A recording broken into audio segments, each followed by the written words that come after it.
നിങ്ങൾ പെട്ടെന്ന് ആരെയും വിശ്വസിക്കുന്നവരാണോ? മറ്റൊരാളുടെ വേദനയിൽ കണ്ണു നിറയാറുണ്ടോ? ആരോടെങ്കിലും അടുത്താൽ ഒരു തുറന്ന പുസ്തകം പോലെ എല്ലാം പറയാറുണ്ടോ? എന്നാൽ ശുദ്ധരായ നിങ്ങളെ പറ്റിക്കാൻ വളരെ എളുപ്പമാണ്. കാരണം ഇത് നിങ്ങൾ പറയുന്നത് കേട്ടിരിക്കുന്നവർ എല്ലാ കാലവും നിങ്ങളുടെ നന്മ ആഗ്രഹിക്കുന്നവരാകണമെന്നില്ല. മനുഷ്യനല്ലേ, സ്വഭാവമൊക്കെ മാറിയേക്കാം.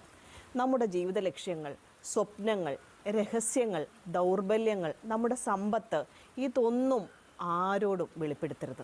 എന്താണെന്നോ, നമ്മൾ വിശ്വാസത്തോടെ പറഞ്ഞത് ആരോടാണോ അവർ നമുക്കെതിരെ ചിന്തിച്ചാൽ നമ്മൾ പറഞ്ഞ കാര്യങ്ങൾ വളച്ചൊടിച്ച് നമുക്കെതിരെ ആയുധമാക്കാം. പറഞ്ഞത് വിശ്വാസം കൊണ്ടാണ്, പക്ഷേ ഇവിടെ വിശ്വാസം തകർന്നു പോകുന്നു. വിശ്വാസം ഒരു ചെറിയ വാക്കാണെങ്കിലും ഒരിക്കൽ നഷ്ടപ്പെട്ടാൽ പിന്നീട് മനസ്സിന് അത് ഉൾക്കൊള്ളാനാവില്ല. സമ്പത്ത് കണ്ട് കൂടെ കൂടിയവർ കണക്ക് പറഞ്ഞൊഴിയുമ്പോൾ നമ്മുടെ നന്മകളെ മറന്ന് നമ്മെ